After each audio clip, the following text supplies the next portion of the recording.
You don't need Netflix, you don't need cable. Hop on YouTube, welcome to the hood table, where we chop up local and global events vocally. You don't really wanna miss out on these conversations. Just joke a little, laugh a little, get that wine in your system, fill your glass a little. Expose current events, talk trash a little. You never know, these opinions might clash a little. They addicted to the content, got them binge watching. You don't like it, then you want to invite a bet your friends watching in the house and your job parking lot before you clocking. They don't wanna miss a second of this HT content. Everybody think they got something to say, so it's an open invitation, bring it to the table. But if you come whack, just know we ain't buying in. We gon' probably turn your back and tell you sorry, try again. Yeah, welcome to the hood table. You don't need Netflix, you don't need cable. Yeah, welcome to the hood table. You don't need Netflix, you don't need cable.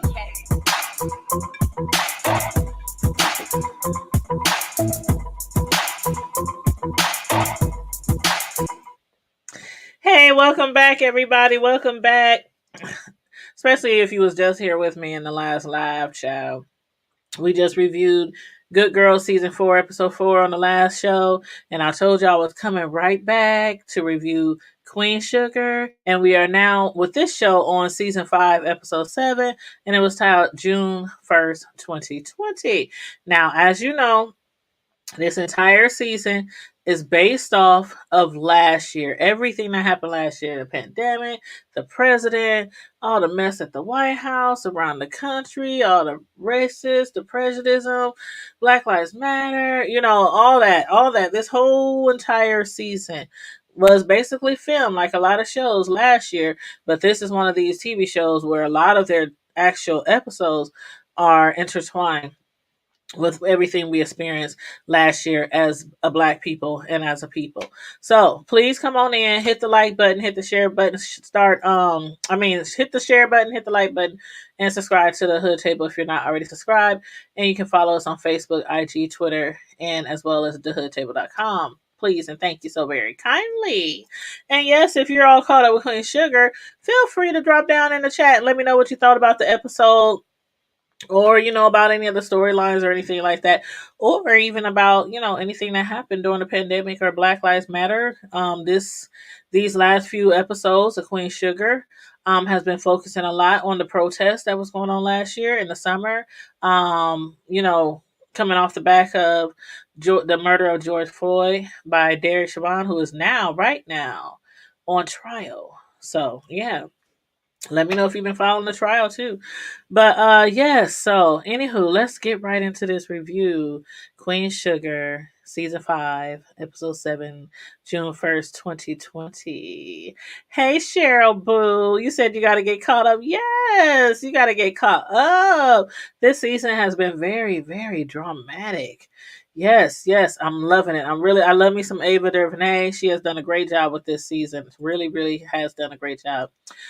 But so, again, let's get started. At the beginning of this episode, we saw how Ra and Darla, they had just got the results of Blue's IQ test in the mail.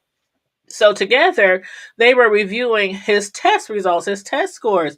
They knew their son Blue, everybody knows from Vi on down. They know that he is quick as a whip, has always been quick as a whip.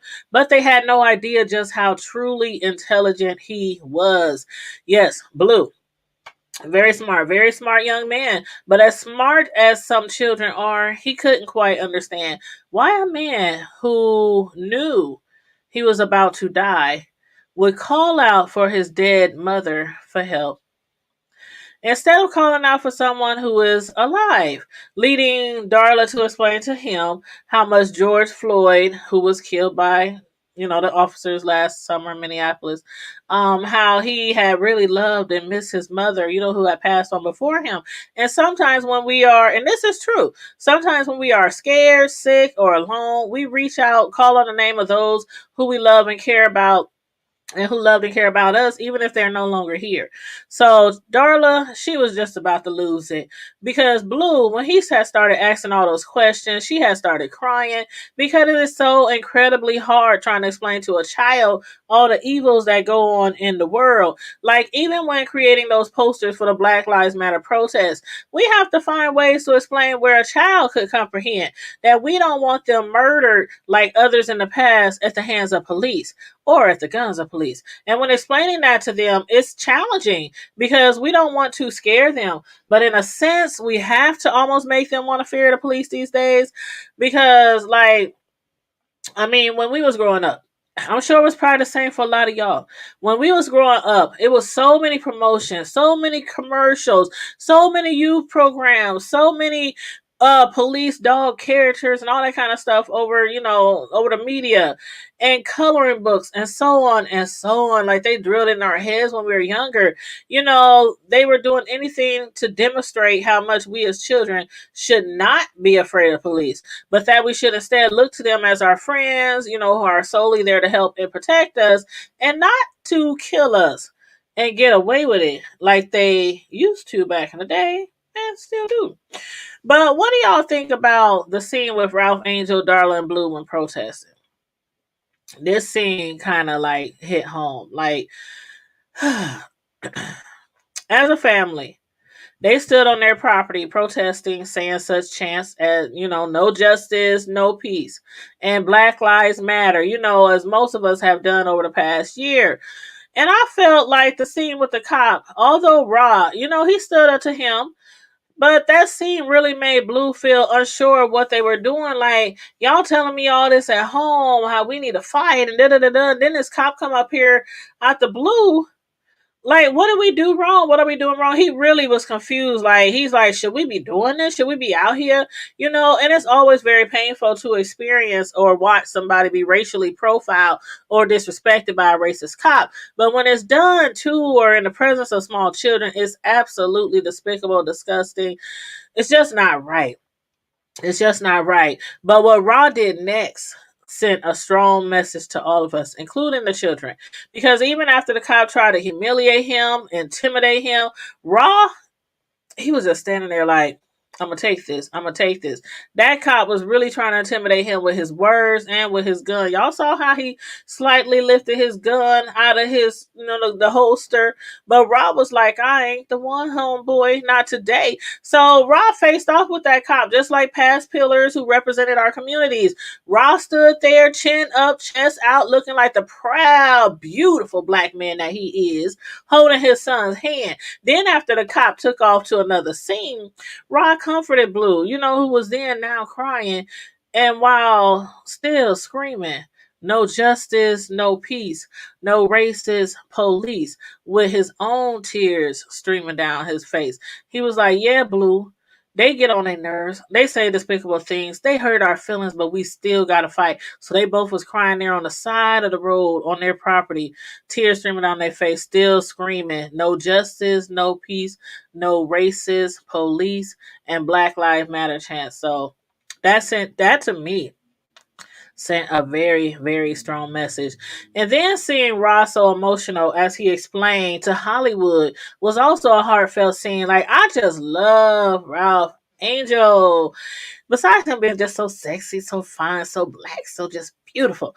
The crying scenes can be hard, especially when you have to make viewers feel exactly how you want them to feel. Everybody can't cry just like that and make you believe that they are actually crying. You know what I'm saying? So shout out to the beautiful Ava DuVernay as well for making sure that we remember 2020 and all of the fears and emotions from last year. Because out of all the shows I've been reviewing that were filmed last year, some of them focus on things or had even like the protests and stuff in some of their clips and some of their episodes. But out of all the ones I've been reviewing from last year that were filmed last year, this show has some of the most powerful episodes yet that I have saw. But y'all let me know how y'all feel about that. But moving on to Charlie, Micah, and Nova. Yeah, Charlie, Micah, Nova. While packing up some t-shirts for the little marchers, because they was gonna have the little children, doing some marching and protesting. They had all these t-shirts ready for the little marchers to wear. And while packing, Nova was expressing, what most of us felt like having Trump in the office over the last 4 years, especially during the beginning of the pandemic. Nova couldn't wait for November of last year to come so that Trump could be voted out of the White House like so many of us. But even if we all, even if as we all know, he has cult like followers. We all know that he has cult like followers. So maybe wherever he goes, when he goes away, his beliefs, as with others just like him, might not ever go away. So we might have got him out the White House. But when it comes down to it, people who have those very, very strong beliefs and traditions, they don't ever go away. It's like it be with them to their death, really. A lot of people back in the day, especially the racist ones, they take it all the way to their death, thinking and feeling that they were right the entire time they was living. But anywho, while packing, she got a call from her sister Charlie, who was still trying to find a way to deal with Micah's absence. Who wants to do more for Black Lives Matter, then just posted on social media, decided to take a trip to Minneapolis, Minnesota. Something that I wanted to do too, but I had to work and the kids, and I just couldn't get up and leave. So, I fought here. I was on the corners here, making videos, protesting, speaking to the people, all that, like a lot of you have. But he wanted to hit the pavement running in support of the protest. Excuse me. In support of the protest for the George Floyd murder. Sip doing videos back to back really, messes with your throat. But anywho, despite knowing that his mother would probably prefer that he didn't be all up front and center for the cause, he still needed her support, which she did give him. She was hesitant, but she did give him her full support, because even though there's always a chance that he could get caught up in the crosshairs of the protests and or the pandemic, she's extremely proud of what he has been doing for his community. And more or less, he's following in her footsteps, and also in the footsteps of his aunt Nova. So, but still, yet Charlie doesn't think that Micah is old enough to be traveling by herself. So she called Nova because she needed she needed some comfort. But Nova, always being so deep, was like, "Well, what about King, Malcolm, Ella Baker, Asada Shakur, Angela Davis, John Lewis, people like that." A lot of people didn't think that they were fully grown. So as Charlie suspected, Nova, she was very happy. She's very proud of Micah. She's like cheering him on and stuff. But Charlie, who's equally as proud of Nova as well, she wasn't too happy hearing about what Nova was about to do. Like, Nova, she's using her article or her story for the reason to return from Austin by way of a plane. Nova and Calvin, they were going to drive his daughter, Courtney, back to her apartment in Austin. But when returning on a return trip, instead of driving, Nova wanted to know exactly how TSA is handling travel restrictions with all these black travelers. So you remember last year, people were coming from everywhere. Even when we had something here going on after the George Floyd murders, when one of our young black men here was killed by a white business owner in the streets during a protest, we had people coming from all over to be here with us in Omaha, Nebraska. So she wanted to see, with all these people flying to all these protests, to help support, how is TSA handling all this during the travel restrictions. So she wanted to fly back and get a firsthand experience. She did promise, an already worrying Charlie, that an always worrying Charlie, that she will be covered and masked up the entire time from head to toe. But back to Courtney. Nova has really been an inspiration for her, to see things in the world a little more clearly now, a little more clear. A lot like, a lot of white people, because a lot of white people, they live their entire lives with blinders on. Some black people too, But a lot of white people live like that. And keep in mind, Courtney was still in disbelief when hearing that her dad, as a rookie cop, just stood idle while his fellow officers beat down that young black boy over a stolen candy bar. So because of that and everything else going wrong in the world right now against black people, Courtney wants to learn how to be an ally for us, like how to truly support us as a black people, which she's definitely going to learn from Nova. But Charlie. I want to talk about Charlie lastly.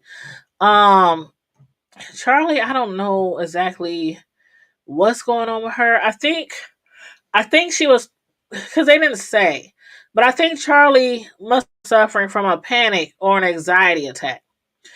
I hope it wasn't a heart attack, but sometimes they can lead to the same results. But Charlie, as we know, has been under some severe pressure from having a lot on her plate, along with concerns of whether she and her loved ones will be affected by the pandemic, along with her working hard for the community so that their properties won't be taken by the builders. And then on top of that, worrying about Micah while he's up in Minneapolis amongst the Black Lives Matter protesters. Everything is beginning to take a toll on her, leaving her almost breathless and in pain from trying to keep it all together. And nobody was around. Micah's away. Nova's traveling to Austin. Ralph Angel wasn't answering his phone. And Aunt Vi was dealing with Hollywood, who is not handling the loss of his mother very well. And speaking of Hollywood, I'm going to need him to give our Aunt Vi a break. Okay? I know he's going through something right now, but he ain't the only one. While Aunt Vi is trying to be there for everybody, including him, he's behaving like his issues are the only ones that matter. And did y'all see how Prosper eased on out of that room? Man, Prosper was like, you know how you be in church, and you hold your little finger up in the air, and you be like, Prosper was like holding his finger up as if to say, I think I'll excuse myself right now. But anyway, back to Charlie, who again was having a crisis. Now, while I believe that she should have been calling 911 first before reaching out to anyone, because I'm sorry, if I'm having a whole panic, anxiety attack, asthma attack, heart attack, stroke, I'm calling 911 first, okay? And then I'm going to tell them, could you please call my daughter? Could you please call my son, my mom, and them, But she was reaching out to everybody in the phone book and still didn't call 911. Now, after I'd have said all that, I am glad that she finally was able to reach someone, and that someone was her ex and her son's father, Mr. Davis West. So now what? Will Davis be able to make it to her before she winds up in a very dire state? And as far as the previews for next episode, who was it that knocked on her door? Somebody knocked on her door, screaming her name. They bust out the glass to reach in and unlock the door. But I couldn't quite make out, if it was the voice of Ralph Angel or Davis, because is Davis even in town? I can't remember. For the life of me, I can't remember. I'm not about to go back and watch all them episodes or watch all my reviews, because I've been reviewing this show since season 1. But who do y'all think it was at that door? Because I couldn't quite catch the voice. But anyway, somebody was there to rescue her. But I'm like, what condition was she in by the time they got there? Especially if she never called 911. But anywho, I hope everyone has been enjoying this season as much as I have thus far. Among many things, I absolutely love how well they incorporated real life personal issues with real life world issues as well. And I believe this particular episode quote was, and it was by Nova. It was by Nova. She said, "We can always look to history for ideas to help us move forward." On that note, please like and share the video. Make sure you are subscribed to the Hood Table. Stay safe. Be blessed. Always remain vigilant. Yes, ma'am. And keep it hood. Bye.